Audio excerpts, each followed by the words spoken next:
4 दशक बाद मनचाही मुराद पूरी। इंदिरा गांधी ने देखा था सपना, अब रूस फ्रांस जैसे मित्र भी जलने लगे। भारत ने 4.5 पीढ़ी के देसी फाइटर जेट तेजस MK-1A का निर्माण पूरा किया है। HAL ने इसे नासिक प्लांट में बनाया है और अप्रैल के अंत तक सेना को सौंपेगा। इससे रूस और फ्रांस जैसे मित्र देश भी मायूस हो सकते हैं। ऐसा होने पर उनके लिए एक बड़ा बाजार उनके हाथ से निकल जाएगा। भारत की एक बड़ी मुराद पूरी होने जा रही है। यह एक ऐसी मुराद है जिसकी चाहत बीते 4 दशक से अधिक समय से बनी हुई थी। इसका सपना दिवंगत पूर्व PM इंदिरा गांधी से देखा था और उस सपने में पूर्व PM दिवंगत अटल बिहारी वाजपेयी ने पंख लगाए थे।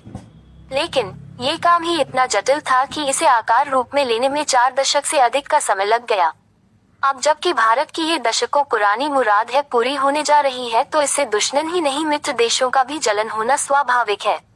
उनको इस बात का डर है भारत अपनी इस उपलब्धि से उनके ऊपर अपनी निर्भरता कम कर लेगा। ये मित्र देश रूस और फ्रांस जैसी महाशक्तियां हैं। इसमें हम अमेरिका का भी नाम जोड़ सकते हैं। वह भारत की इस उपलब्धि से दुखी हो सकता है। जी हाँ, आप बिल्कुल सही पढ़ रहे हैं। भारत की इस उपलब्धि से सेना और देश के वैज्ञानिकों का मनोबल काफी बढ़ गया है। दरअसल हम बात कर रहे हैं देसी फाइटर जेट के निर्माण में बड़ी उपलब्धि हासिल करने के बारे में। भारत तमाम अड़चनों को पार पाने के बाद 4.5 पीढ़ी का अपना पहला देसी लड़ाकू विमान सेना को सौंपने की तैयारी में है।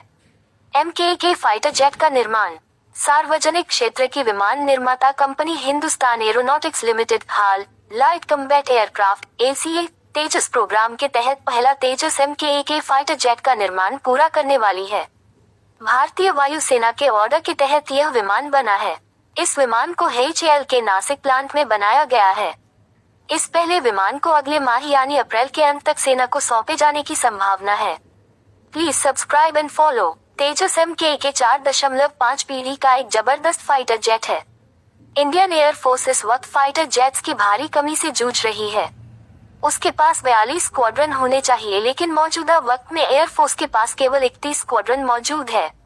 इसी कमी को पूरा करने के लिए एयरफोर्स ने 83 तेजस MK-1A विमान का ऑर्डर दिया है। एयरफोर्स की योजना एक दशक के भीतर 350 तेजस विमानों का बेड़ा खड़ा करने की है। तेजस MK-1A विमानों के निर्माण में सैकड़ों अड़चनें आई हैं। सबसे बड़ी दिक्कत अमेरिकी कंपनी GE ने इंजन की सप्लाई में पैदा की।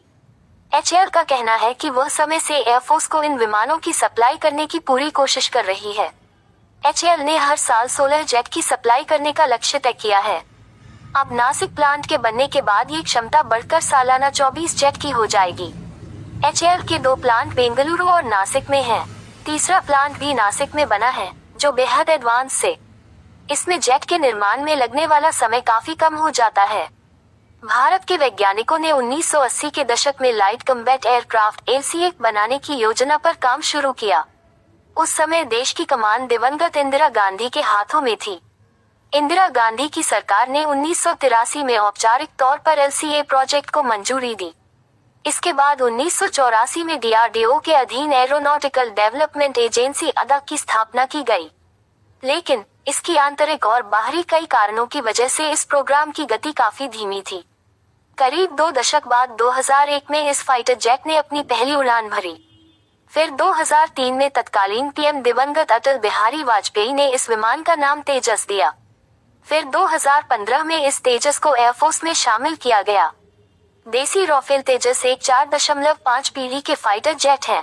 इसके कई वेरिएंट हैं। तेजस MK-1 वायुसेना को अपनी सेवा दे रहा है। इसका एडवांस वर्जन MK-1A है। ये 4.5 जोड़ पीढ़ी का विमान है। इसकी तुलना सुखोई और राफेल जैसे फाइटर जेट से की जाती है। ऐसी पूरी संभावना है कि भारत भविष्य की अपनी फाइटर जेट्स की कमी तेजस विमानों से ही पूरा करे। वह अब अन्य देशों से विमान खरीदने के मूड में नहीं है। ऐसे में भारत को फाइटर जेट्स की सप्लाई करने वाले रूस और फ्रांस जैसी सुपर पावर भी कहीं न कहीं मायूस है।